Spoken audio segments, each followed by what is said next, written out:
Malo e tau mau e whiwhini. Ko kingoa ko papsi nawa me i sore si tingta. Pea ko whi tai tai lia ki mo tolo no katoa ki tau polokalama ko i anga maheni. Ko e wike lau tohi whasapa te. Ko i ki hiwa ko e nā te mo toki whanonga mai. Ko i ki himea ko mai ko e hele soni ko e wike ni. Ka pau kuloto e kau whaia ko he ngahi kalasla tohi whasapa te ke nau whakaonga. Ko i ki hiwa aini nā kuhanga o toku atu ko ia ke mo whanonga mai ki ai. I he e whiawhini. Te o kore ke lau maare ke ne hanga tāpoi ki nāo ko hui ko ngai mea nei whai ke wakai mo si o me te teu.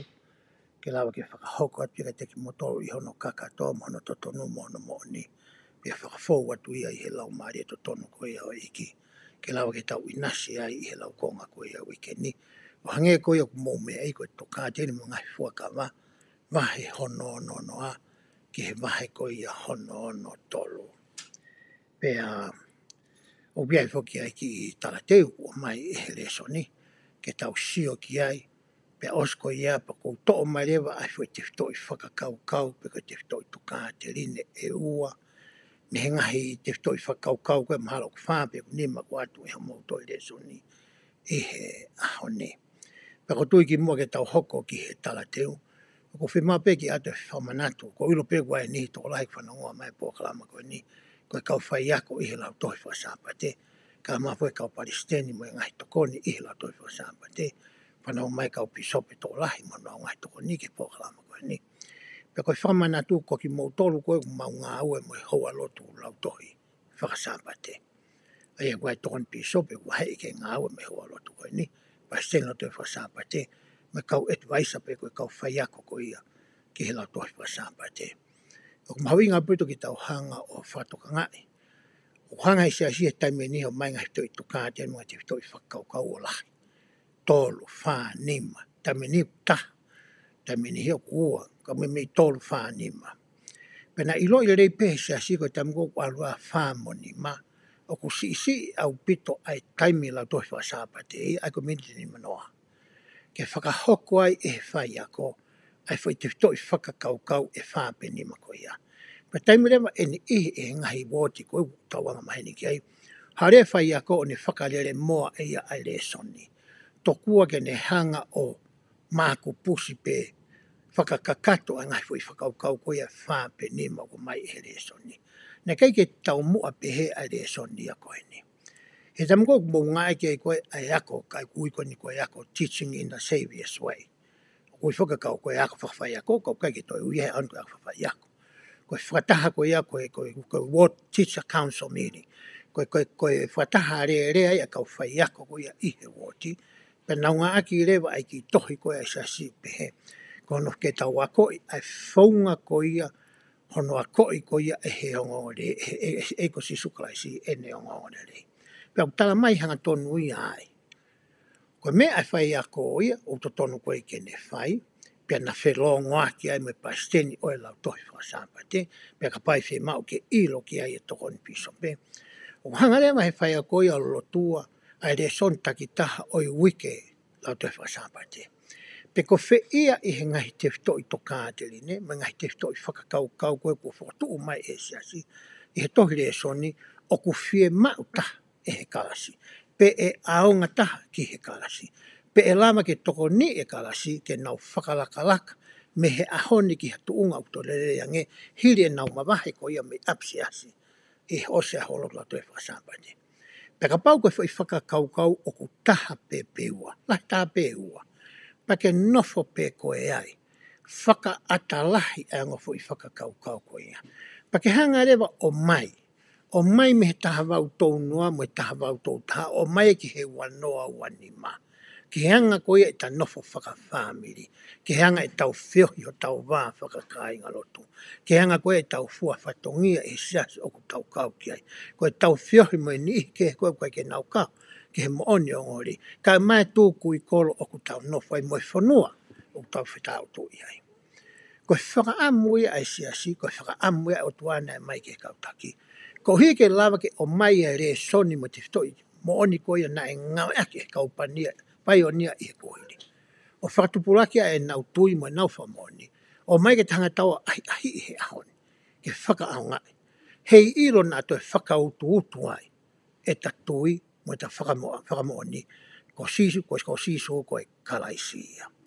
Ko te whito ia mo e whakaukau whi mau ke whamana tu ia tu kia te ki tau tolu i he ahoni. Pa ko ki tau tolu ko ia o ku ai kalasi.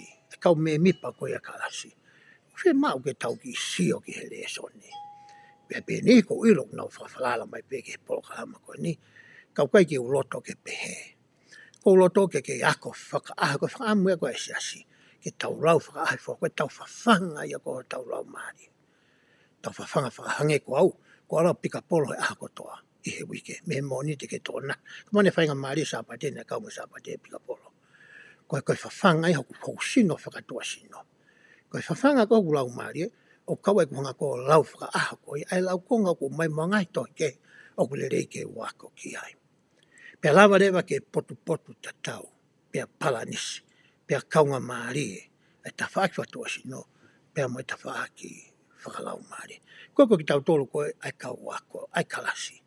O whape ke tau rau e reso ni. Pea tau oratu koe ki he kalasi. Pea awana tau hoko koe whakawhi. Tau wanga maheni kou tuka ke te pūri a whi tui maamani. Iei pe kau tama i he ngai kalasi. Hau pe nau tō mai nau whi. O si ilo re pena te whi tari ki ai. Ka paru ka meu ke ilo i hono tari. Whi mau ke whakala. Whi mau ke tānaki. Whi mau ke tokoni ke whai ako. Ke tuku mai. Ke lawa ke whiare aki ai kalasi. Pea tau whilanga aki ai ki mua. Kawana ke hau to kua ko ke whahaho ngai whioi pe koe tamako ke poto. Pea ke ilo ke reso ni. Pea ke ilo fola. Koe lau maari e ia te woloia. He koe lau maari e koe o whawhiki pe contention. Koe lau maari e te wolo koe lau maari e o tua. Koe tau toki apsiasi. Ke tau whiringi aki. I he loto reso ni. O koe whiringi aki me tua. Pea tuko foi te whitoi toka te me whakaka tau whai tau tau ria ke whitu ke. Koe ko ia. Tau nofo e te whitoi toka te na kuako i. Me te whitoi whakaukau. Pea tau whiringi aki ai. Tau wahe aki ai. Tau whakamama aki ai. Pea lava ke tamiko ku hauai mo e lau maari. Pea tau ongo e tongi. Tohi e he loto. Mo e whakaukau. Pea tau mātuku koe me apsiasi. O ku tupulaki lewa e tau mo oi. Te ulawa te tala teu koe ia. Koe reso ni ki hanu pehe ai. Ko te whito no e reso ni. Te ulawa a au pea mo koe. O wahe e ku whakamo ni. Mo e ku ofa. Ki asiso Christ. Koe te whito i whakakaukau ia koe hono uluaki. O whoto o mai e reso ni. Pa tu arewa tala teu koe ia nā kulawi ki au pehe ai. I he konga ki mua ao kosi taha waru tō taha. Na e teu a Josefa Samita mo i kau mātua kehe o i siasi. Ki foki ki ke tilani hiri ha ahi no ki he whanua ko Saione. Pa te atu rewa mape ko ia o Missouri. Ko i whanua fukena na e pehe ko i whanua na e ui ko Saione. Mana tu ina o i loi e kāinga lo tu he na wako i he whakau fo o me tohi a molomona. Ki he ki kite ko ia ki ha Saione fo o e ui ko Jerusalema fo o. Pe e langa i he kontine niti ko i loa ko Amerika. Pe na e whakaame kāinga lo tu ke nau hanga i loi. Pe ko whia koe wheitu ko ia o whina ngalo ai ekipa ko ne teu. Ke langa i a Jerusalema fo o koe ni. Pe nau hiki rewa me New York e kāinga lo tu. Ke nau hao ki Ohio. A manaki nau tōko Ohio. Te whekau e kia ki kāinga lotu koe nei hao. Me wheitu ko ia ko Colesville. Whekau e nei tamako Newell Knight. Fohe tamako Joseph Knight. Whekau ke nau alu nau tōlu ia ki Missouri. Kono hinga hene kai ke nei turi ki nau tōlu ia. Pea me Ketlani. Kai ko Ketlani ka koe ki kolo koe ko Thompson. Ofi mai pe ki Ketlani. I whama koe tamako James Copley. Na ne roto ke nā mano foi pa ne turi anau tō. Pa tangrewa e ki ka sasauta mou alu a koe. Mo kau taula eki. Kau mātua hesiasi. Mou alu ki Missouri pa te utala atu ai. Ki a teki mou tolu. Ai wheitu ko ia. Ko hanga o whakapapau i atu. Mo wahe i o tuku pau e langa i a Saione. Ko wheitu ko Jackson County. koe countia e taha i whanua seito misui ui ko Jackson. Anu asatu koe ni ka pau asatu i ho o mape. Koe na o Jackson County na asatu. Ko Independence ko na asatu i Loto. O sa Independence o asatu ai Fort Leavenworth mo Court Township ko na asatu ko ni lalo ripati o lunga. Ko Independence leva ko e senta ia o Sayonea. Independence i County, Jackson County ko ia i Missouri. Ja rea konferenisi nai whai ai. Pea whai le vai hono tāpo kina. O e whetu ko nike hoko ia. Ko e Sayone. Ko e Sausalema fōu. Pea hoko Independence.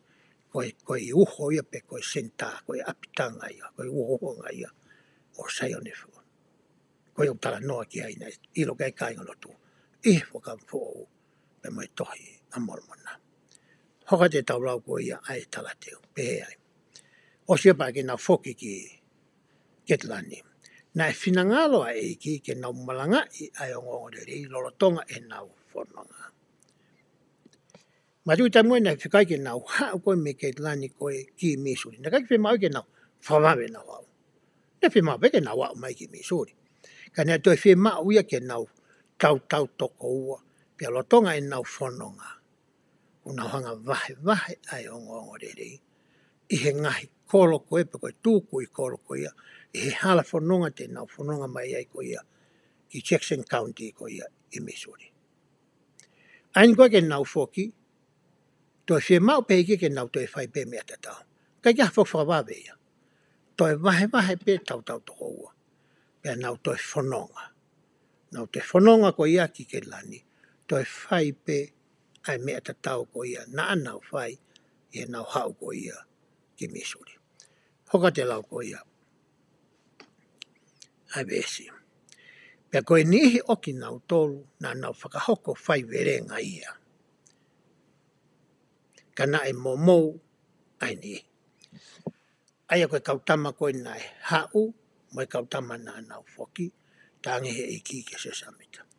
Ia nihi a mou tolu na mou osi ki a verenga.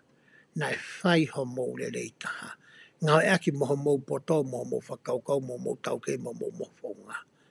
Ke mou hanga kumi ha whanki whamiri, e whanki tūku i kolo koe ni, ke malanga e ke teki nau tolo e ngori. Perewa ni ihi a teki mou tolo. Hange koku mou ki makamiki holo mou tolo. Hange koku mou amio mou tolo. Momoi, ili fia, mana wahe, hangi whakawāwawe pia ki whai moau ki Missouri, toi whakawāwawe me Missouri, ke whoki ki Ketlani. Hoka te lau koe ai talateu. O ku nau fufu i e nau tareniti, aia ko fuaki ki a teki nau tolo, kau hi, ko i fia ki he tangata. Taha ia ngahi uhinga, pe ko uhinga lahi ta, na oange e ki a sesamita, ke ne hanga mahino i ai uhinga na toonga pehe ai kautama koe ni. Kai ke whakaawa ho nau ngutu tapoanga koe tau pitano aki. Uhinga tokua na nau ili fia, na nau manamahe. Aia na tupunga mehe ha e nau ili fia, moe nau manamahe. Te tau toki lawe ki ai, anai. Hoka tu ewa lau koe ia ai talateu. Oku i loi e ho tau toko lahi, a e ongo na e mau e kau mātua ko eni. Ne ongo tau ofa i he ongo o lelei, ka e lama e he mana wahe mo e veiwa, o ta ofi ki tau tolo, me hono wahe ia. Mo moi mana wahe mo e veiwa. Oku uhinga e ki hea, pe whoke whamatala whofola. Ka pau ki kai ke tau mateu, te tau mana wahe, mo tau ifia. O mateu whakaha. Ka pai ke tau mateu whakalau maari. Kai ke ngata he tau tahe ngai whikau, koe tahe teu ia. Ka te tau mateu i he tau hanga o whao ki he whereoko o e atamai. E ngahi fola ai otua. Ai ngahi whako naki a kaupalawhita mo ui ko ia i he ahoni. ke tau ua kai I he aha kotoa pēki ai. Kono hinga ku kōrenga mai ai si pe o mai ai moi polokalama koni. Ha o mui e te au mohono lau ko ngā. Koe whaungai ke tau hanga o tānaki pia ai ke he oa ko ia oi where oko. Ai ilo ki he whorowhora moe mahino. Pia kau whakataha moe lau maari. Pia tau ma teu whiungai ke oana a tau mana wahe. Oana a tau ilifia. Pia oana a tau momo. Ke awa ho tau ngotu pia tau rea aki. Pia whamone aki ki mamani. E ngai whorowhora ko ia ai otoa. Hoka te lau ko ia ai tarateu. Ka oku alo ofa ai eki. Oku ne iloi ai vai o e tangata.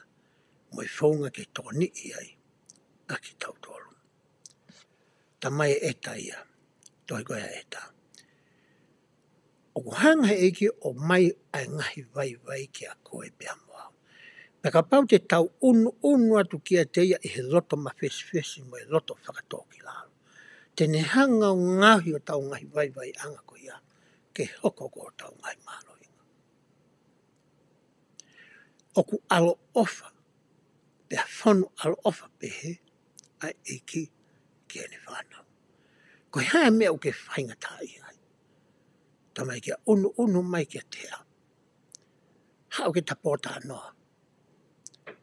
Kou tari atu. Kou tuku te ringa atu kia koe. Oku a whakahawa atu hoku loto. Moe ku whakaukau hoku atu mai. Maau. Tala mai kia tea. Peka paurea ku tau tala noa moi e he tau wako ko ia whawawhala. Pe tau te whepota noa aki moi he tau ngahi lotu. Tau toi tala noa moi he tau wako rea e kautaki. Tala marewa e ki ia. Heke ki hatai mea. Teke mana mahe ai.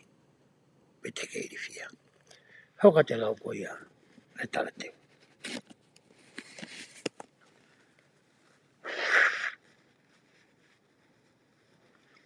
Oku whonu I he ngahi whakahako e ni. Ke he kau fuafua whai whekau. Ha ngahi whai whakawhia maaria e lava. O tokoni I pe tokoni mai kia te ko kia te tau tolu. Ke tau I kunai e tau mana wahe. Mai tau toa no. Hanga he lau konga koe he wikeni o mai kia te koe pia mau. Ha ngahi whakakau. Ha ngahi whakatutu. Ha ngahi whaunga. Ha ngahi ngau te tau lava ke whakahok whakaah. Ke ne hanga te ke I ai me teki tau tolu. Ai mana wahe pia mo iri fia. Toi hoko ate ne lau koe ai toi tarateu. O kou mawhai ke ngauhi aki mautoro ke maha onioni. Mawhai o tuai ke ai, kore palo mesia. O kui hoku nima ai kakano katoa me. O kou I he kautui whai verenga mawai pe. Koia ai e tui whai verenga mo tuu mau. Tenei kunai. Amahamani. Koe tala teu ia o mai koe e he tau reso ni I he ahoni. Pea koe te whito ia whakaukau uraki nā ku o atu. Koe ku whakamooni koe ia kia sisu kalasi. O ku whie mau ia ke uhanga vai. Ke urea aki. Ke uhanga o tuku mai. Ke whanongo ki ai. Hane eke. Mai rewa hai reso ni ai vesi e ua koe ni. Ke tau sio ki ai.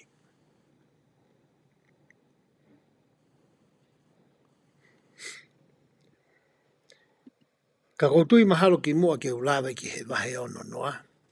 Mahana lele yang ke watu e au haki I whamatala whakahistoria pe ka pui tua. O whikau aki pia moe wahe ono noa. Aia koe te tau tohanga hi vesi me ai. Pea te uhanga lau atu ia pia mehe e ku telefoni. Pehe ai. Lolotonga uraki wiki au kosi taha walu tau taha. Na e oe kau mātua na e whanonga ki mi suri ki hakoni whenisi ai siasi. Pea nau kau hono whakatapui kere o kere o saione, no whotu e langa ai e tempare, e kakato e nau ngā ue, na e fie foki ha toko lahi e kau mātua ki Ketilani. Koe taha winga na nau fie foki ai ki i fuoroa e nau mamao mai, pia mei api. Tuku foki e ngahi hoa, mo e whanau i Ketilani. Ka nau hau pe nau tō toko kehe ki kāinga lotu Coastville ia.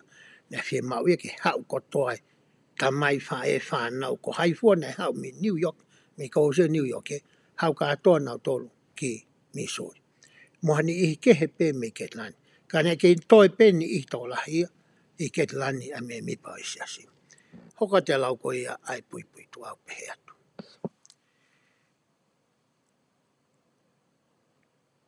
Na e whihui e kau mātua ki he palofita ko Joseph Samita, e mea o to tonu ke nau whai, pene mau ai a whakaha o ki rekod i to ka tene mai whakama. Wahe, hono noa. Teu ani koe ke nau foki, nau fie foki nau tonu. Koe to eni ke eke ki he eiki. He nei whikau i foki nau o mai ki Missouri. Ke eke ki ai pe kuteha mea ke ai i Missouri. Pe taime ke nau foki. Koe taimea nai mau ai koe ai whakaha koe utau i loi. Koe tukate mai whakama. Wahe ono noa. Pea te ulau atu havesi me iai. Vesi hono wa. Mau sai ke ulau pia me vesi. Ia abe ulau pe vesi ono wa. Pe iai. Ka ku iai hani ihi o kui kau te uloko lere ia hai. He kui kai te nau fie whakaama ho nau utu, ka ku nau fufu i ai tare niti a ia, ko fuaki ki a teki nau tolu, koe uhi koe iri fia ki he tangata. E mala ia aki nau tolu pehe, he ko tupu haki a eku ita ki a teki nau tolu. Ia ere mai ni ihi pehe e eiki, o kui kai ke whakaawa ho nau ngutu, pe whakaaunga i ho nau tare niti, ka uhi ko i nau iri fia ko ia ki he tangata. Koe whifumatala i whai koe eiki. Hange koe mea na tau taranoa ki a hinga ere soni ki muato. E siasi o ku tau kau ki a i tohi ura korinto vahe tahaua. O ku asiai a ngahi mea fuaki ko ia o e ai lau mari maa onyoni. Pea na tau wako he ngahi resoni na tau situ o mai o ilo iai. Ko e tangata ko toa pegu hau ki he mamani mo ui koe ni. O ko se ahanga e he o tuao tāpe kina ake ia ha mea fuaki e ta. Pe ko hatare niti e ta. E kei ha tahe tene tala mai na e halai mai tare niti. Nasta mai kia na hanga atu ka teki mo tolu ai tare niti e ta pe toe lahiang ke tō tako toa pe na e hau ki mamani. Pane hata wako le me uresko ne o pehe ai. Na e o hinga hano hanga e o tua o mai ai ngahi tare niti ko ni ki a koe pea mo au. Ke lama ke tau hanga o tāpo kina aki ai mo ui ani ike. Na kai ke mai ako ike ke siokita ai. Na kai ke o mai ko hinga ke whakamafuta futa ai. Na kai ke mai ko no hinga ke hiki si ai. Pe te ke fie ha ai. Pe ai tokua ke hiki koe e kakaiki o longa. Ke nau sio haki. Na kai ke uhinga pe hefo i tare ni tia. A fui mea koe fui mea fuaki. Na uhinga ke hanga o whakaau ngai. Ke sai ke a koe moho whamiri. Pa ke toi hanga o tāpo kina aki. Hani ike. Ko hinga ne atuai ai tare niti pe koe mea fuaki ko ia. Pea koki tau tolu kotoa pe koe tau mea fuaki. Pa tui tamale wahe eikia. Ka pau taha peho mea fuaki. Kau ke toi fifiri koe pa ke whikumpa whaamu ke te maa pea poeta. Tene lava ia o fuaki atu maa. O ka pau te ke hori pea ke ngāue i e tui whai virenga. Ke maa ai mea fuako ia. O kai ke peke at pefo i taha pa ke taha i peko ia o au iau mate. E kai. Te tawa toto e ngāwe e fui taha koa kene toi o mai e ia. Hato e tari ni te ta. Pe koa mea whakita. Pa tau si o rewa mehere e soni ko ia wiku o si ke he lao ko ia o i whakatapui. Tala mai he e kia pa ke whakawa ko i kia i pe moau i ono wharitapu. Uruaki te u whakatapu i hoku taimi mo hoku tareniti. Foi mea iwa, nai tala mai he e kia tau le soni ko si. E tau whai. Mui atu ki ai moe koloa, pe toki tāpuni matapā atu ai mo ui o ka whima. Koe taimia koe ne kaupai o nia taha wau tō noa tō taha lere mai ai. Nā nau tō mua whakatapu e nau tolu e nau koloa. Pe toki tōlo hoko atu ai taimi mo tare ni ti ai. Koe koloa ai nei mua ia nau tolu. Kai ke tapehe tai a honi. Mua ka tau e a honi ai taimi mo. Heo sei pe koloa ai siasi. Ia e paanga ai siasi. Ia e mo koloa ai siasi whare koloa koe o e pisope. Mo whare koloa koe di ai. Koe koloa ai siasi utuko ai. Ke tāpu e ki nā ke mo ui, ai ka inga lotu, pia moi tuku hausia, moi paia, moi masima. Tamai e kia sai. O si hanga au, teu kolo aku e ahoni. Ko mea kou eke au mea koe pia mau, ko ho taimi, pia moho tareniti. A mea whaki. Whalau maaria koe ia. Nā ku hanga tāpu ki nā aki motora ki whanau. Hanga whatapu ia ka te au. Ai u tau whatapu i whewhe i rewa. Aho tau tareniti maa eki. Oku aweka hai. Ka bau ka pasen fine off. Peko pasen kau mātua mahanga tokoni. Maha pisope mo no whanongoa mai e poklama honi. Koe ni ihi eni oku whatapu i ki hai. E kāinga lotu. Ho nau ngahi tareniti. E ngahi wot ko toa pe i mamani. Ta tau pe mei tonga o mai ki Amerikani. Ko statonu ke iai harisi.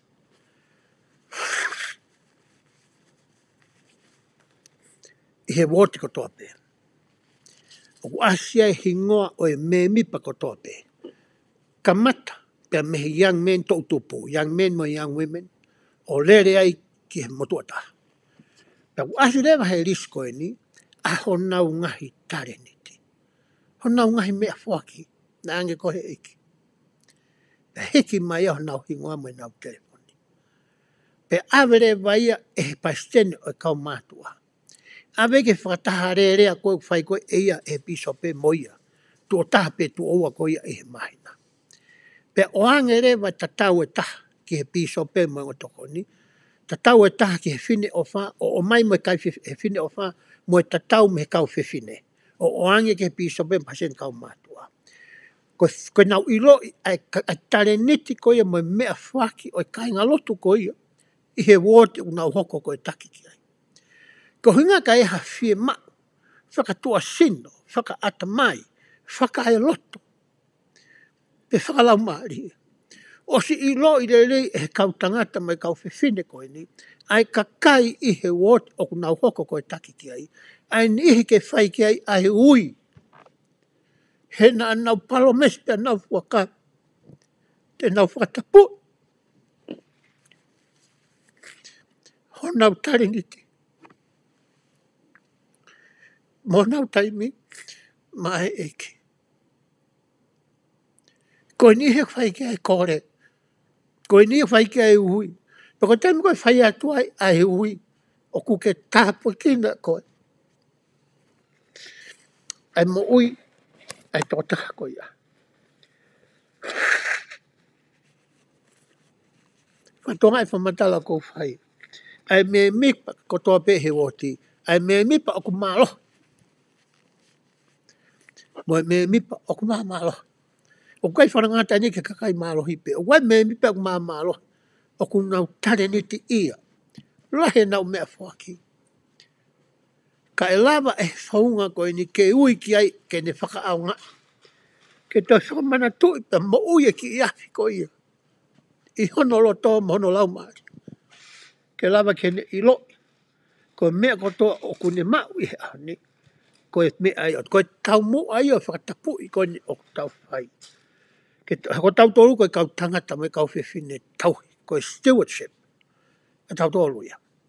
Ko e mea ko toa pe o ku ai o toa pe tai me tene fie ma wai o ku kai te ha tau totonu ke tau ikai ke te ia o ku hinga ki ai tare neti koe ni pe koe mea whaki koe ni o ku whai ki ai e tau tala noa e he aho ni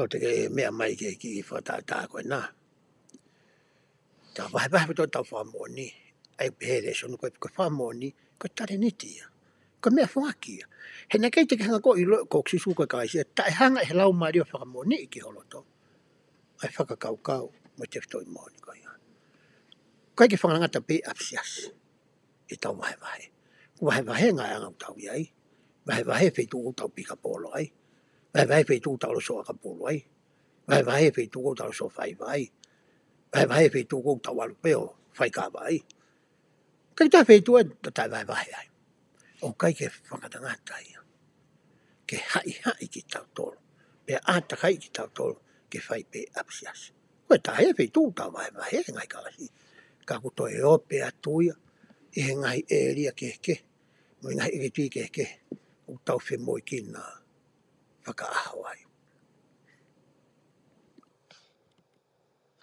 Pesta tolu pe ai wa kai ko whikau i atu aki nau tolu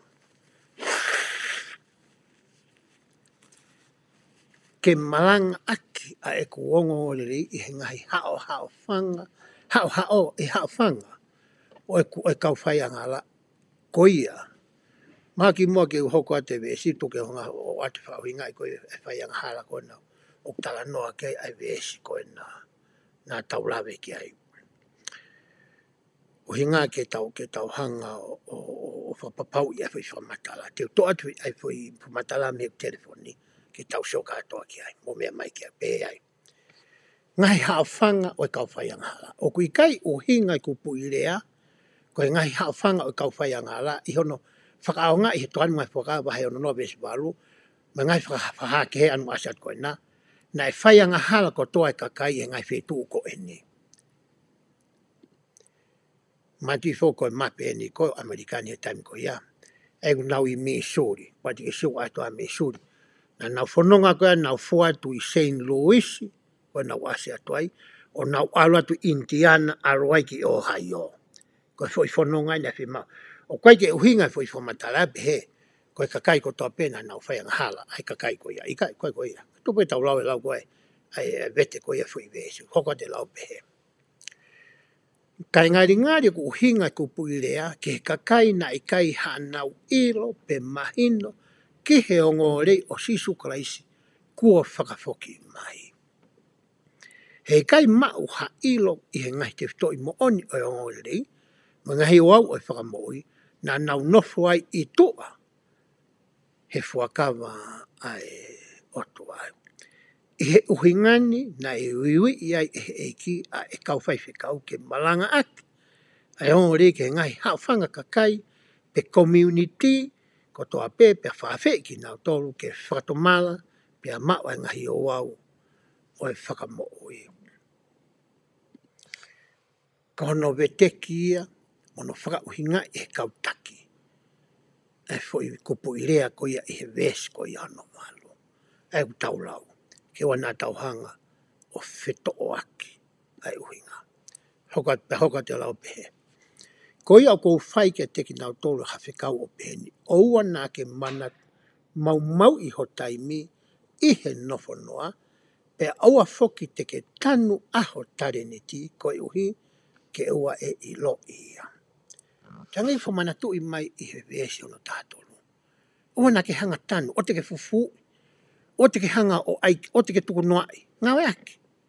Whakaongai. I he taimi koia, i hono taimi to tonu ki whia mauai ke whakaongai. Mai rewa he re soni, ai talanoa maari e koia i he tohi mātiu wahe wani mā. Vesta whaa ke tonu au pehe ai. Pero hange foki koe tangata o te whanonga ki a whanua mamaa. Pe ui ene kau tamawe ke ana o ne tuka teki nao toro ai ngai mea. E tuku ai ke toko taha ai tari niti enima. Pea ui ke toko taha. Pea tuku ke toko taha. Pea ua ke toko taha. Pea taha ke toko taha. Ke tangata taki taha o whakatatau ki ne whaafai, mo ne whaamalawa, pea alu rewa ai tangata tamau eki mau me aia koe ni, alu ia hono whanonga. Hanga he vēsia koe ni o hai tau tolu ki tala noa, whataatane whai koe eiko sisu kaisi.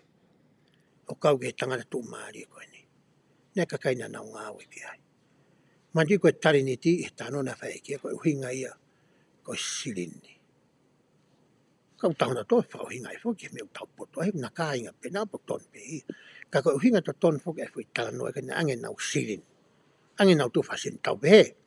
Ange ke tamata e tola ni mangeau. Pe ange ke tamata ai tola uangeau. Pe awe ke tamata e tola teau. Oska pe aure tamai. Pe hoa dewa lau ko ia. Ai tala noa. Nai tuku ke tokotaha e te pe ua ke tokotaha pe ke tangata taha. Ke lawa hono whono ngā. Pea koia nai mau ai tariniti e ni mā nai aluia o whakatau akia, o ni whalai akia ai tariniti ke he ni mā. Ale masiko hana tariniti ni mā, aluia toi ngāwe aki, iha whaunga ke ne whakatupu mai, ha toi tola e ni mangeau ke, i whatata koe na tau tānoa ke. Pe nai alu whakahu he panke, pe nai alu whakahu haki investment ha wheitu, pe nai alu pe nai whakatau aki ha me, o ni toi whakatau watu, ke toi riunga la. Ko ha pe mea na ane whai, na ni hanga e whakaao ngai. Ngawe aki ai tola ni mangeau, pe ko tare ni te ni manau kai, ke toi mau mai moe ni make ki ai. Pea hoko atu e tala noa pe. Pea beheanga ne e ki ke tia, malo ko ta mai ki rei moanga tonu. Ko ke whaito tonu ke mea si, ko ke whakanofo koe, ke pure, ke mea la. Hu koe ke whiawhianga o eke. Pea woki aia nai mai tai te iwane pe eke. Nā tuku mai ki a teau, ai tani ni te wakai, ko mau moia ai tani ni te uke e ua. Are ta mai nai tola i wange au, te hangai mai mai wange au ke, tāna ki mai ki ai. Whaine ripoti koe ki he eke, woki mai tamahai, men whanonga, uia te kau tama koe ni, mo mai ange. Tala mai buha mena mo whai ake siri na kuatu. Koe tarien mo ripoti nā nau whai. Whai pehe tama whika ua, ai mea ta tau na whai tama uraki. Kai ke nea uia ke tupu nei mau e tama uraki. Ka koe tala noa whuk, o koe kai koe mahu inga, ai tu mahu inga pe, koe mahu inga taha, ai ne hang koe a ngā wei a tari niti, nai o hange koe ki ai. Me hoko atu e tala noa pe. Pea beange e ki ke te ia, malo, koe tamai ki le lei monga tonu. O ke whaito tonu ke mea si te whanofo koe ke pūri ke mea la. Hu mai ke whia anga a ho eke. Pea toki haa uia nā ne mau e tai te tāo ne pehe eke. Ne uira koe tangata whainga taa koe. O ke tōsi he potu nai kai te ke tutu ai. O tānaki he potu nai kai te ke tufaki ai. Pea ni mana wahe, pea walo fufu i ho tare ni ti. Ihe kere kere, wakai uke mao aia oku a au. So ke fufu i ko ia nai tānoa ke vesi. Kai te ke he moe tanu koe. Nai tanu he masi. Hange koe na tānoa ke vesi koe ne totuan mai fuakama. Hoko atu e lau koe vesi. Pea rene ki o peange, tamariki anga koe, mo whapi o piko. Nā keilo o kou tōsi he potu nai kai te tutu ai. Pea nau tānaki he potu nai kai te tānaki ai. Nai to tonu ai hau hau e kukolo a ke kau whakatau. Hau atu koe whakatau, koe uhi e kua au, te umaa ia kua aku mono whala. Nai tongi alo ngā eki, ia whonga ke ki maa uia. Koe ia toa e tainiti mea te au atu e ki au hongfuru ane tainiti. He kofu. Koe ia furipe o ku mau e toi atu ki a te ia. Pa koe tene mau lahi apu. Ka koe au kai mau e toa mea te ia kuane mau. Tako mea kou tau poto, ai po tau taipu mea fōaki. Ka pareke ke tau ngai aki. Tamai ke sai, tu ke toa ma koe. He kumama tei manu at maho. He kweti whao ngai e koe. Tu ke awaka hatamatate ni hanga whao ngai. Ko nok mahu i ngai ke tau hanga whaka au ngai. Ho tau ngai tari niti. Pe ko ngai tufakanga. Pe ko mea fōaki o kumai he eke. E tami nā ku keisi i hake nā ku ki ihu whoke wako he koristo ngai a tere. Nā huke e tau taiwa no ni maa. Pea he tamina kua ki aina ki kuaia ai ako.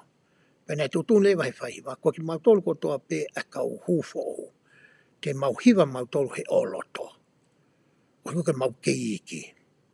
Na kai ke wilo fokau ko poto hiva. Kai ke ulau ko leo le le. Tamana hiva i ko he ya de. Toto ato ya wa ko e oloto ia.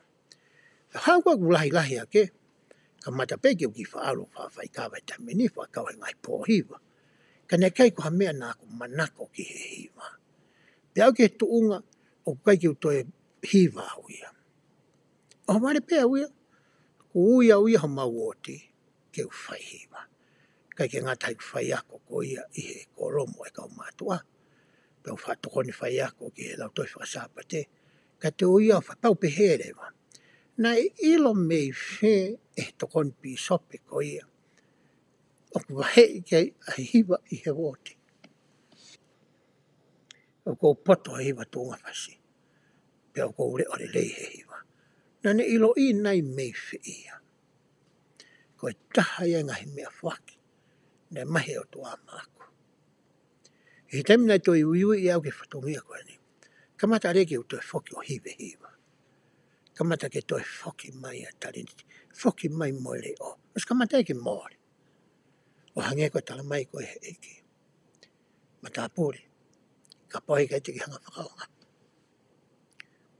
E tariniti mai mea whaki nā ku oto. Te utoa e au me te koe.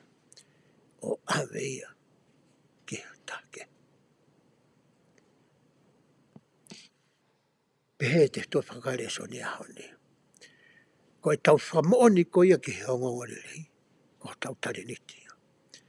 Pea whema ke tau whaonga i ho tau tari ke vahe vahe atu. Heu tau mai pea kei kai te ke whai ia. Te uto e au. Me te koe. E alu ia more. More mawhana mo e awhi ia koe nei kakaha koe ia. O ka pai ke te ke tau tau tafu. Tau tau whawhanga. Tau tau tafu nake e awhi. Ko mea hoko e mate. He awhi e koe ia.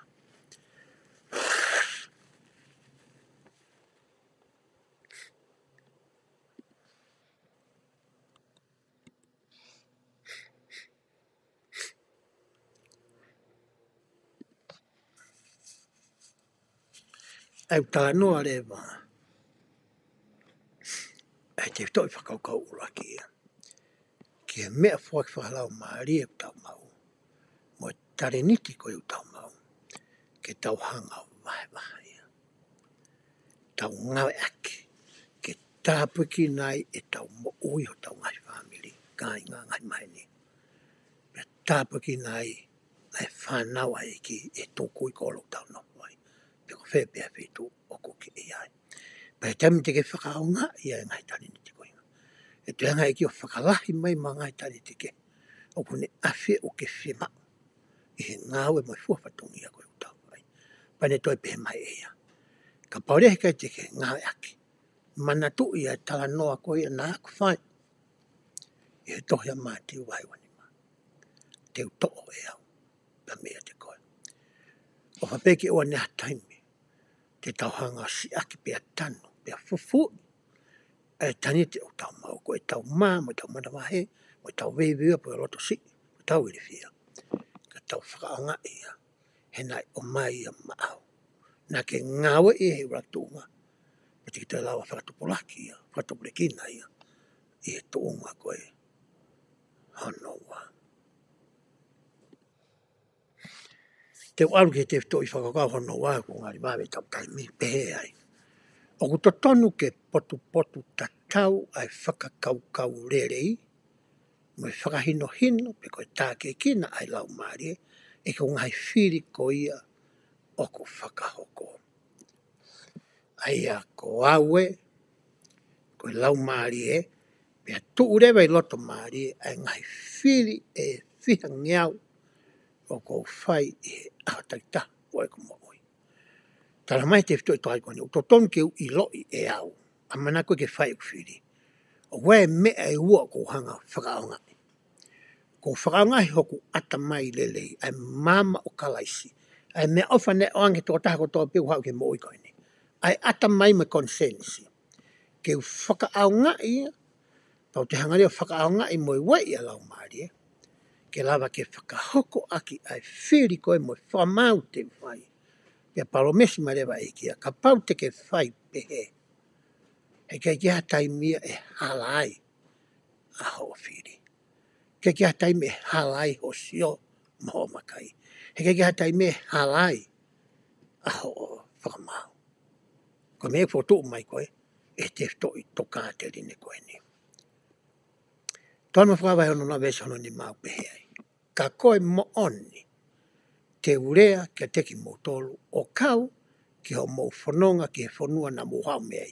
Na walu koea me misuri ki ketlani ki o ai o.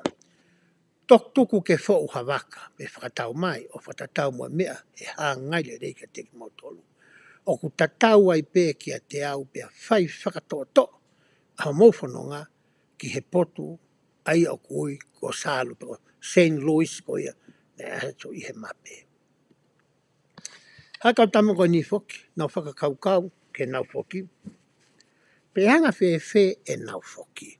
Whe mau ke whao hawaka ke nau arua he waitape. Pe whe mau ke nau whakatau maha waka. E whe mau ke nau heka ha hosta puang mai tau whamatanga. Pe heka ha asi pe ko ha miuri. Pe whe mau ke heka saariote. Ko he peku na hauna whiwhiri ko hako e anga whe e tau foki. Ko hingai fo I wes ko nu tau lau ko I tanga e ki ko inu asat ko ni. O ku tatau ai pe ia ki a te au. Ko hai whonga te monga e ki. Ka mo whai whakatoa mo whanonga ki e poto kui ko St. Louis. Wesi o no wa whitu e me waru toi pehe mai ai. Ko au ko e eiki, o ko loto fie maari, o ka pau e loto hataha ia teki mo tolu ke heka hos, pe heka miuri, pe heka saariote.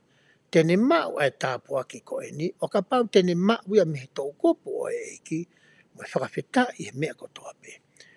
O ku ikai, ia teki mo tolu, e ngahi me ani, ke whai o whakatatau ke whakakau le rei, me ngai tōtōni e lau maari. Ko mena eke ko he kautama. Tangi I kia. O ku mahu inga pe kia te au ia. Pe te hai whonga te mo aroi. Ka ku mahu inga angi ke mo hanga I loi. Ai mea koe nā ku talatu. Ko ho mo tau toko ua o malanga aki au sai. Ka paurea te mo heka saariote. Ko kwa asari te ka whitu kwa kakai e maki koloi. Whe mau ke mo hopo ki lalo. O vahe. Ai ko ngore rei. Ko mea whe mau koe ke whai. Ko e whonga mo alu mau saariote. Sai utu ka te au koe ke hano mau ana. Ko e mau ka pau te lera pe koe saariote au tu maha ki kolo tau pe tu maha kame. Ele pe motoa whakalaka ai. Whakalaka pe motoa lui ai o alu motoa ka pe ka pau motoa mo ki nukalofa. Ka pe ke motoa tu motoa. Alu ato pe foi motoa lia hona, alu to mololo, pe ato ai pe, alu ai ki to fo, alu ai pe ki kolo. Ka ki hata I mea tu uai, ke lava ke vahe. E tare niti ko ia naku atu. Ia tiki motoa. Vahe on taka vese nuau pe ai. Pe au tatau ai pe ke te au, pe nai alu I Hawaii tafe, pe uta, hiri hata imisi. O ka pau, te nau lava, a e nau ngāwe ko tuutu ni. Ai koe ne whai koe ka nau toke nau whai tau toama. Tuke whai eni o hange koe mea e whakahaka teki mo tolu o whakatatau, ke nau ngahi whakaukau le rei taha a moi. Tai nau tau hanga kore ngahi mea lahi ke eki sai. Tamhai ki kia koe mau ha mea ke ta whai, hange koe ni. Ui au ke uhoko koe tamai, pe koe huse pāniti. E koe hanga koe haku hoa, mo e ku whanau. Koe whatongia o rakia mai māku. Koe whatongia na mai ki kia te au sai. Tamai rewa he eki kia te au. Koe haku whatongia koe huse pāniti ki hoku mari. Tui ai mo ku whatongia koe tamai ki e ku whanau. Tui ai mo ku whatongia koe kui ki ku whamokopuna. Koe ngai whatongia koe mahu inga tahana mai ki tamai re eki kia te au. Koe whaunga koe ke whakahoko aki. Ho whatongia koe ia. Koe mea ia a au. Alu ko kumi ki ai. Lahi mo e ngahi tohi na o se hangau whakapoto I e kau tangata. Ke nau whao e ngahi tohi o whelawei. Mo e whatongia whakahuse pāniti. Moe vā koe mo whetu utaki he vā e hosi pani te moe fi. Lau e ngahi toa koe ia. Ke tokoni koe, ke he anga koe, ke hanga whakakakato e whatongia koe ia. Koe whatongia ho vā ki he whānau. O te ai moe ngahi kalasi, te ke lava alu kau ai. Iai moe ngahi tohi, te ke lava lau ai. Iai moe ngahi whetu uke, te ke lava alu kei. Hange koe interneti. O ko mi ai. Iai ngahi whakamatala mahu inga apito mo mooni mo tonu iai. Mo aunga ke whakaaunga i ho ngahi whatongia koe ni. Koe mea ea koe, poko hape mea le rei koe te ke whakaunga ai. O kou hoi fua pe au ki ai. O kusai pe ia ka te au. Koe mea mahu inga taha, ke iloi. Whakahoko whatongia mangatau ka te koe, i he whaunga totonu mo tau. Koe whaunga totonu mo tau ka, tu te utuka tau maau.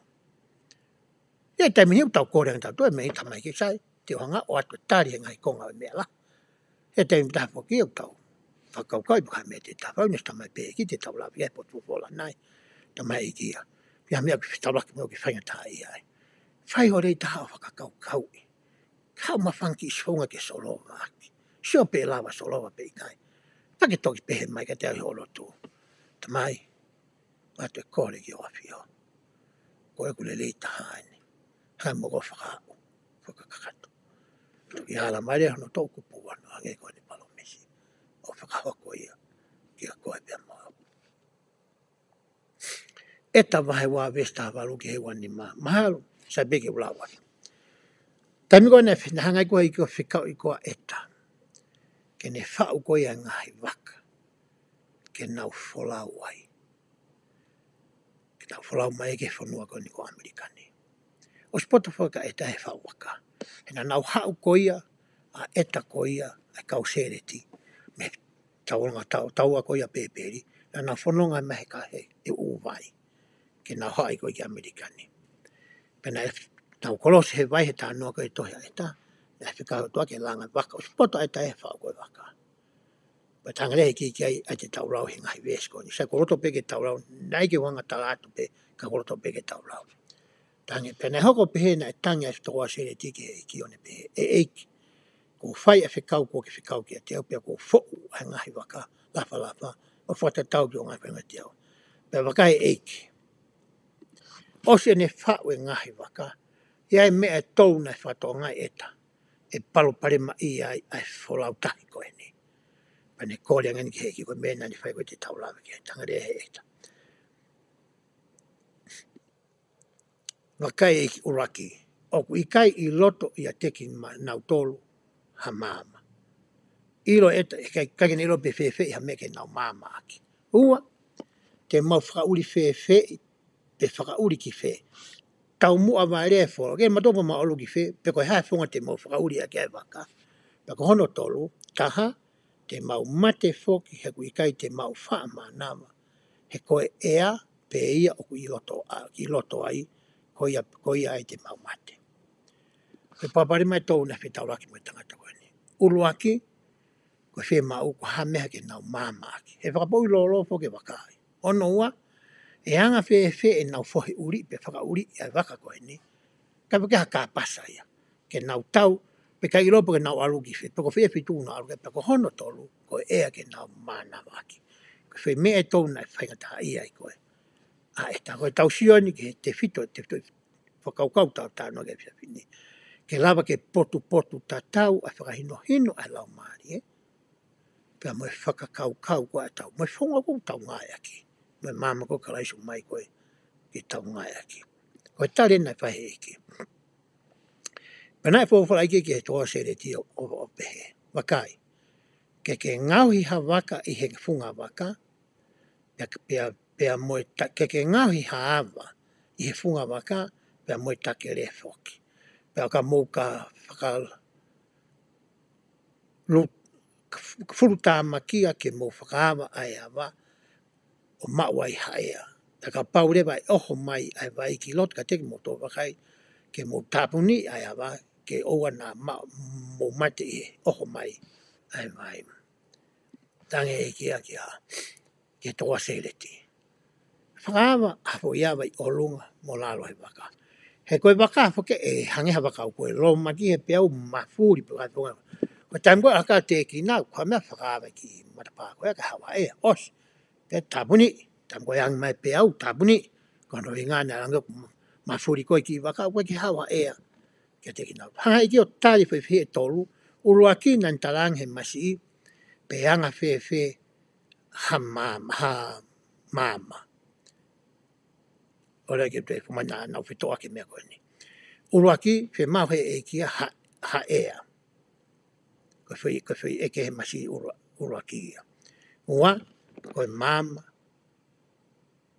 pe ko hono tolu, ai mo ki te whok pe hanga te au ko whitoa ke whi whamatala koe ko atu. Sa pe ki te whok pe kei. Urua ki, koe mama, ua, koe whakauri koe tolu ko hono ea. Tari mai rewa he e kia whi ka matai me tolu. Sai, hoa te lai vesi. Vesi hono ua, toi tanga a to wasere tike eki. Tamba eki. O kui kai ha mama e teki mau tolu. Anke toi siang eki he vesi. Pena hawa pe nai whai he toa sere ti o hangai ka whikau wanoa ia. Ua,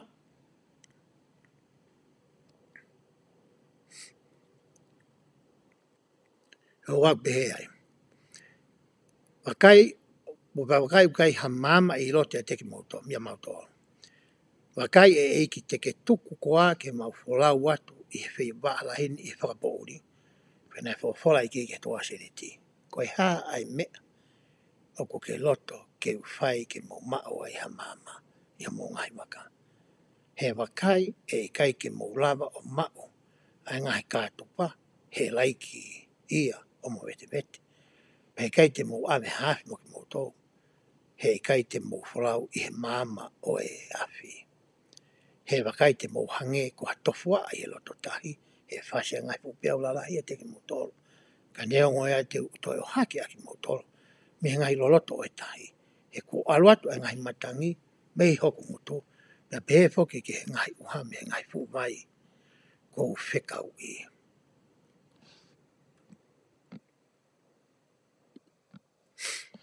Hangarewa he iki o tāri a whiwhiu i ko ia.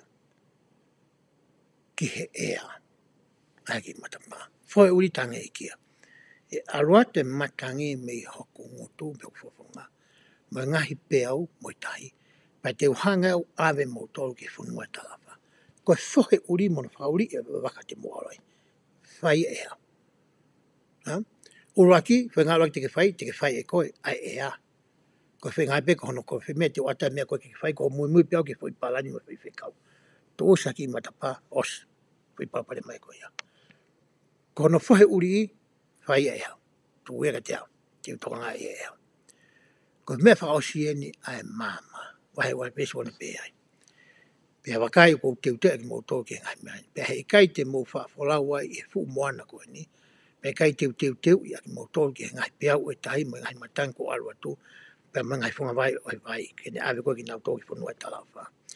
Ko ia koe ha o ko ke loto ke teu maa mo tōlo. Ke maa wai ha mama i he taimi. E wholo hi fuaki ai mo tōlo. E ngai loto o e tahi. Ai ika tō sereti. Ko hame o ke whi maa mea. Ko hanga tari atu. Ai fui parpare mata o e ea. Koin te whakahoko lea whi ngawe hona hoko kono awe ki mo tōwhi. Sto hela mo tōna whakakai po mua ki ia. Ko harewa ho me au e whai ke fui polo parema ono tolo. O ko ke o mai. Ai mama. E tala noa ko ia e toia e ta. Nā e toa sereti. Ne whakangingila. Ngai fui maka e tahano. Pane hao mo eke ki pane toi ono atu e eke. Toki ala mai e tō kupo eke. Pea haware tō wasereti. Ke ngai fui maka ko ni pea ulo. O hoko ia. Koe mama. Tau sio me tā noa e toa noa whakawhai no hina ki whai ai. Koe tala noa koe ke tō wasereti. Ke he mahu inga ko ia. Koe tau hanga ko ia. O ngawe aki e tau whakakaukau lelei.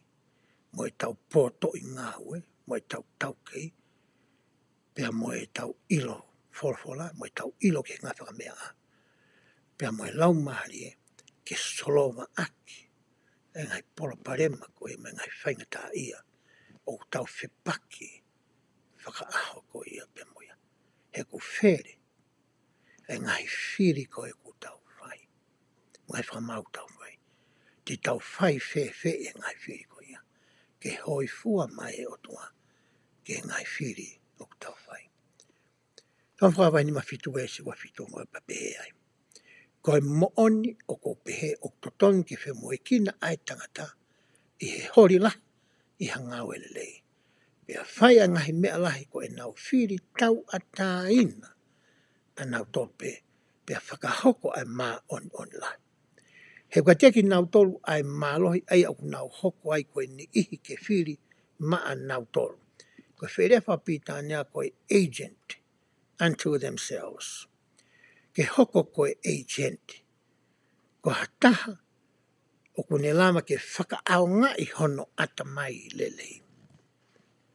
Ko tau kehe o tau tolu koe me ngahi mea ngahi ko toa e o tua. A whakamanu tā pangu me tau tūtano aki mo whanga moe akau me mea ko toa pe. He tau lava tau toa waha tau ata mai ke tau ngā whakanga. Ka tau unu mei he ke tau lava unu. Fu aka utu mau pio ke te lava unu ka whitu. Koe mon manu na unu holo pe nau tolu e whata tau pe ke anga koe wei he nau. E nau whia mau ka ko tau tolu. Koe mai he e ke tau ata ina ke whiri. Moe māma ka laisi. Pea moe lau mari mauna ni ke whakaonga i aki. Ai whiri u tau whai. Pea ka pau e i whai e tangata e ngāo ele lei. Hei kai te more. A e nau totongi. O mai he te whito i whakaukau koe ni. Ai whai whakaukau mau i ngā pito. Ai whong au totongi tau whakaonga. I he tau whiri ko ia whakaa. O tau whai. E maa ke pongpongini mo he wana maa ki ako e tau reso ni. Pea maa lau ai i he ngahi ves koe ni. Pea maa wai ki he rea na e whai e tangata ko ia ko Russell M. Barlett. O whikau aki pea mo e mau i ko ia o e taimi. Nai taranoa ki ai ves e tahana tau taranoa ki ai. He kuhanga he tau hanga ko o mau o tau taimi. O ta ofi ki tau tolu me tau hanga ko ia vahe vahe. E tare niti ko ia ku tau mau. Pa te watu a rea whakapitania ko ia he lau ko ia e o ta pālate. Pea te utuku pēhea e fo i mea whakapitania ke ki isio ki ai.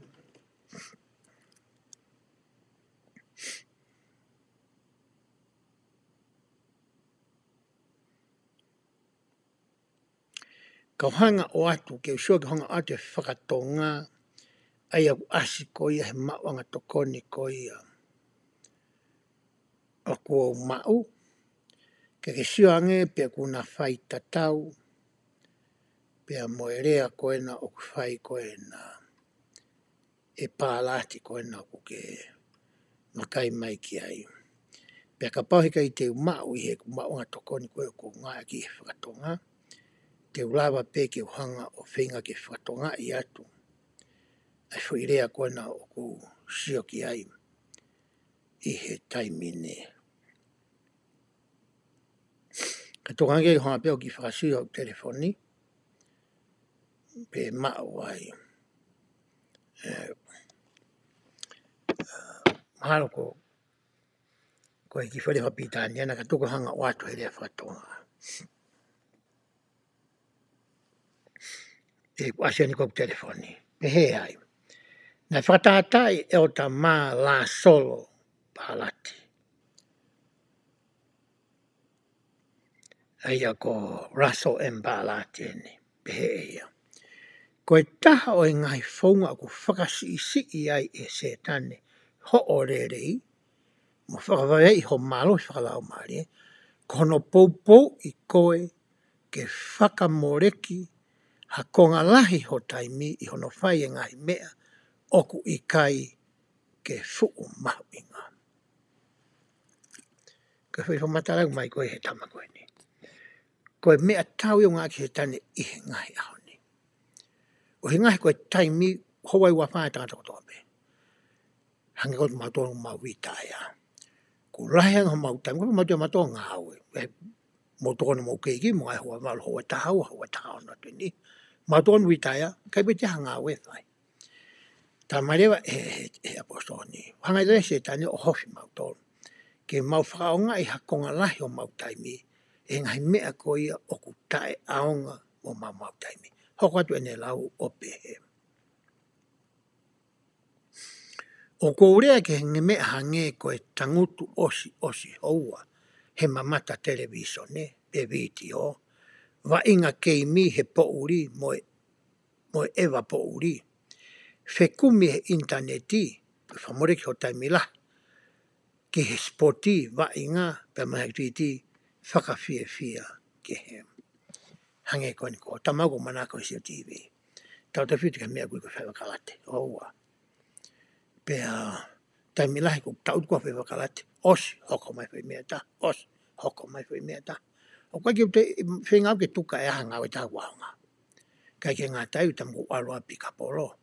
Ora tu ko ia ba te wa ke te ke ho ba te mini ko tu ia te fitu tani ma fitu to no ko to fa me ko ta wa ta fora o se pika poloi per ba te me ak fai ai ma ta ma to po ta no pe ta mare pa la tia ko ngai me ko ni fa more ki ha ta ta mi la pa te ho ka te ma ta la ko e ta tani pe o na mo ma uhala e ku hinga e lava ke whakanonga mo whakawai whakaivia e he wainga sipoti ngahi e ti whawhiawhia mo televisione tau te white ngahi taimi o koke loto hoha pe mawhasi ai.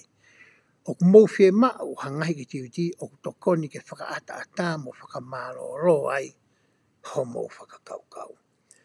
Ka o kourea ki hono tuku ke tae palanisi ngahi me ane.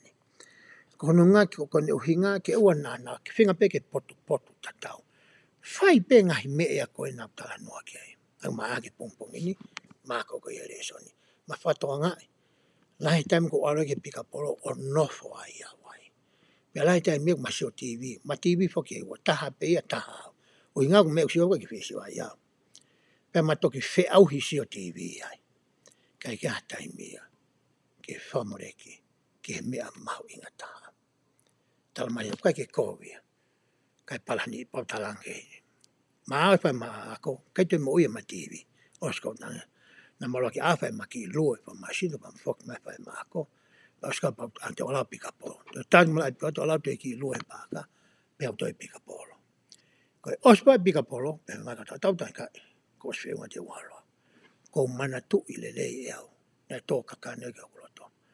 Ko tau mai koe ki heni ma si. Me aifa moni ko whaka maa. Whange hoa ma ki kuki. Whaka maa a pine osi. Sio ke kure so ni. Te whai ako e sa pati koe ni. To sio ke ngahi tohi. To e lava me ngahi mea ke osi. To ki whamoe TV. Os pe whipo amna tamre. Hoko mai whai babysit. Malama lama e ngā ua ai aho. Hoka te lau koe ne whai e o tapalati. Ko e ola whakamamahi e taha ono mau i ho tau taimi. Kune taki halai ki tau tolu me he tokanga ta. Ke ngai me au mau inga taha. O kuloto fie maari e kakai tolahi. Ke nau tangutu noa pe. O fie mau ha taimi ke whatupulaki ai. Ai ngai ulunganga e tokoni ai. Ke na panga maari e. Fo idea whatoa maari e ia. Na panga maari e. Ngai me au tau whahe maui. Ko e ai tokanga au pito ihele leitaha. Teke lava. Ke ngai mea ko ia i he mo ui tene tataki koe ke ao oe o tua. O tokanga i ke na panga maari e ngai mea o tua pe. Koe whamawhai e nei whai. E o tapetna ki he taimi. He ko tau taimi u tau hanga o tukupai. Pea mo tau tare ni ti whoki. E kai ke lava ke tau tupai tare ni ti. Tai kaua i mo tau taimi. E ka pau te waru. O malanga pe whaiha tokoni ka tāke. Whia mau ki tuku mau taimi ki ai. Ka pai tuku haki taimi. E tau no iha malai pia polo kau hao. Lava mo whanki mea te lava tā. Telefoni ke ngai whamiri ku. Laka ka tau ki ai. Wakai ki nao tōpi o nao whewhe. Ka hui ngai whamata na whai ko ia. Te uto o mai mo e lau nai whai ko ia. e o ta uktofi ka ki mo konga urake tau le soni. Ki he malanga ko ia ngo le pe ko tau tane ni ti ko ia. Ka te whenga ke usio pe ko mau e lau ko ia uktofi. I he kumau anga tokoni ko ia aku pe kai.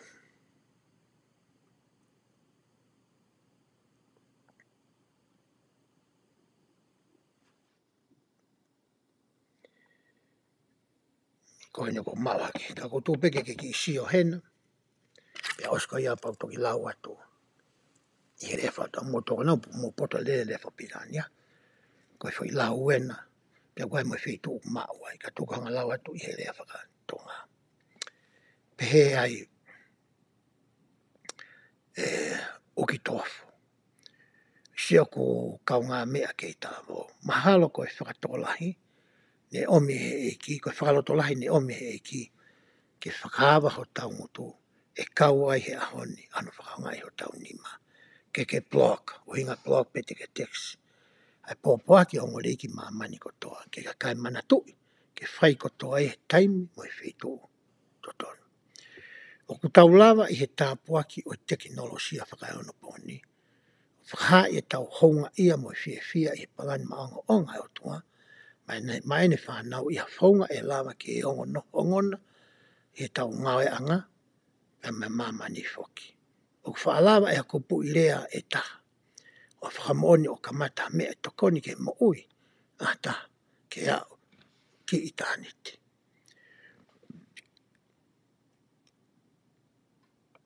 Ko i whaunga le lei tā ke malanga ake ongo rei. O ku whakafou i he tau whai take anga le lei. Ka pau te tau moi o whatatau mo i tau tui whalotu. E whatonga i ai kakai. Ka pau malama mi o tau mo ui. Me tau mo ui e whonga o siso kaisi. Malama me tau mo whonga siso kaisi. Ka pau tau mo ui fia mo noho melino i he mamani. E whi ila kakai ki hono uhinga. E toku ki whakaose aki a rea ko ia.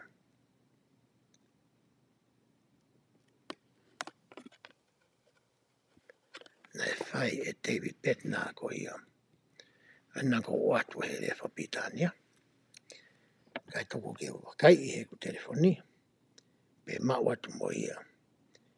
I he rea whakatonga. Pe kautui ko i ngahi whainino mauinga pitoani. Ke whakaose aki e tau rea soni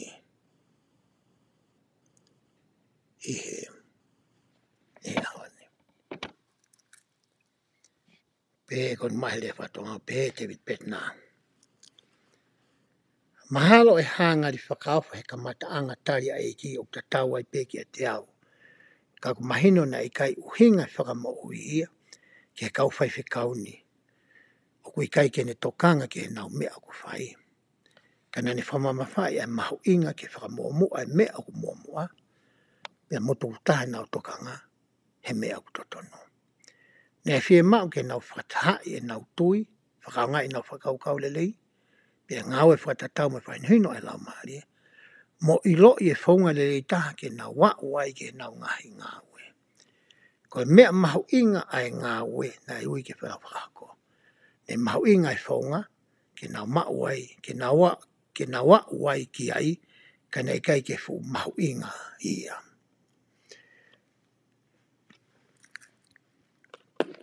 Nge ka te au ka ke loko mita so i riu ka kane uhinga i ke mea koe ni. Na nau whiwhipit na haika sāri o te peka koe ngai mea koe ia. Mahu inga pe ki heki. Tanga wheki e koe ki tokanga pa mea te mo whai whi fo i ngā ue. Koe ko ngai kia koe ke mahu inga whongu nau ngā ki. Mahu inga ke nau whai whongu to tono. Ko ngai ki ia. Ai ngā ka mua ta mai rei. Ka pau koe hosi ta pau me ta pau koe sai tae ka mua. Mo alu hosi. Pe ka pau koe waka mo alu waka. So ari hape mea moloto ki ai. Kai mahu inga taha ki mo mana tui. Ke mo awa ho mongo tu ta pau me tau whetano aki. O malanga aki. A e ne onga hore. Me hawa te lau ka pena. Ko whaka uta mamafa te taulawa o whai, o ku tā ke hoko ia e maha o i rei pe kovi. Pe koe mata le rei mo palako. Kau whaafai taa taha i he taimu tau whiri ai waha o e lelei. Mo e lelei. Ta koe whiri tau whai koe he aho ni me whakangai ho tau ata mai pe mo i lau maari e. O ku whainga taa, he kumahinunga fua peka tau tōrui ai lelei me he kovi, mo mea ku matamata ri me matamata kovi, mea ku paraku me mea ku whakofa. Ko mea ngu whainga taa ke tau whiri koe hae mea ku sai, koe hae mea ku sai ange, koe hae mea ku sai taha ke tau whai. Koe tai mea ku whainga taa he tau whiri. Nā e lea nā e whai o the Holland, ka kai ko e hango e the Hawks, ka ko tuipe ko e the Holland. Koe the good, the better and the best. Ke tau lawa ke whaoa na whamureka tā te mea pe koe o ku sai. Ka tau whinga ke mea koe o ku sai ange. Pea lotonga koe e tau iai, pea tau hanga e whatonga e pe whinga ke tau ngā unu ke mea koe o ku lelei taha. Koe taha whoki ai moto, koe moto whoki a piako koe tonga high school tonga. Koe kihe lelei taha. Koe nau whakakau kau tokua. Koe mea ko tau pe nau whai i he ako pe koe mo ui. Mo haa pe me e mamani. Ke whai ai mea lelei taha. Kai koe mea ku lelei, kai koe mea ku lelei ange, koe mea ku lelei taha. Pere pe nai. Koe whiri whainga taa tau tau whai koe ahoni. Ki taunga whawhai ke kei ai lelei, me he lelei ange, pia mo e lelei taha. Pea tiki toki lau koe he lea koe nai whai e pet nā koe ia. E lea nai mo lea nai whai ia e Holani, pati whaosaki ai lea koe nai whai Holani. Ka peke te whitu tau tānoa ke pe Holani ia. Koe loto hori ke ta taki e ki ko hamaloho ia. Kau whie mau ia ke alu whakataha mo e mahino, pe koe ata mai e rei, o ku tuku mai i he tau tamai he wani, ha ngai whiri lai ke tau whai, e tau ngai whiri whakatau taha. Koe whiri whakatau taha, ko a taha ia ngai mawanga tokoni, ki he whakalakalaka o whie mau, ke tau au sia i he tau mo ui whakamateria. O toton ke tau whakakau ke ngai mea, i ho tau ata mai, nā tau lawi ki ane nai. O whakaonga e ngai mālohi o whakakau lelei, mo whakakoloa aki, kua whakakoloa aki tau toro i ho tau tupuanga. Hiringa, o tutonga ke tau lotua, ke whakahino pe ngawe ki ai, pe ngawe ia o ka pau te tau mau ia, pe ka pau o kui kai te tau mau e whakahino no, me lau maare mo yotua, tutonga ke tau ngawe whatau ke tau whakakau lelei taha. Taime tau whiri e ni, kai ke mahino ka tau toro, pe koe whainhuina atua pe whakaukau pe aku. Tai me taha koe ke tau mahino i, tamai, koe ke whiu tau tono kum kai ke maha whainhuina atua, tamai ta tamai koe ni, Holland. O se tau lotu hango ke maa mahatari. Hā pere lei taha koe te ke whakakau kai. Iha mea koe ke whepaki, mo tūtūna eki. Pea ke whaia. Ko ke sai koe. Whainhuina ko mahi kau tangata koe ni haoni. Pea rea mo e whehu i nai whai. Ko whehu i nai whai koe ni nai whai e whakata. Nai whai e o the Holland. Pea mo o the Iring. Ke tau tupu koe ia o e ngai whanua lai. Pea neha whehu i nai whai mai mei ai. Pea te utuko ke uhanga whaka osi aki ia. E tau whetau te hanga laki. Tā e tiki fo i viti o. Pea te utawhi. Kau whinga ki uwhatonga i atu. Pasko ia pa te whai pia ki whamaapu no. We would love to hear from our youth in Johannesburg, South Africa, who has a question for our guest. All right, please state your name and your question. I'm from Springs Ward. My question is, how can we distinguish between the Holy Ghost and other emotions or feelings we may have and mistaking it for the Holy Ghost? Well, I work on that one all the time, don't you? You and I have talked about that. We've talked about that. My feeling is this. It is hard. Let's be honest with you. It is hard because we all have wants and we have feelings, and we sometimes then are thinking more of our own feelings and not trying to find out, is this a feeling that I'm getting from the Holy Ghost? My little way of knowing is this, and you'd be interested to hear your view on the thing. I found that I do best in discerning that it's not just my want, when in fact I feel a feeling of peace. There is, when the Savior said, "My peace I give you, not as the world giveth, give I unto you."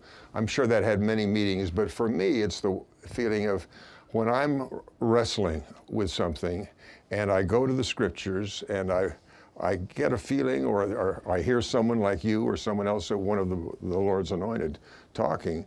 If I hear it and I get a feeling, not just it's true, but a sweet feeling of peace, that to me is, you know, very, very often, for instance, I'll have things where I'm praying over and I have feelings of not peace.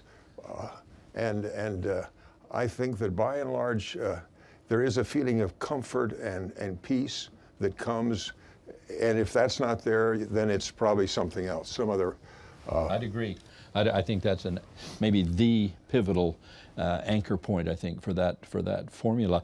I would add to that, which seems to me to flow from it, and that is it would have to be pretty consistent with other revelations the Lord has given. That's why He's given us Scripture. That's why He's given us leaders. That's why He's given us parents.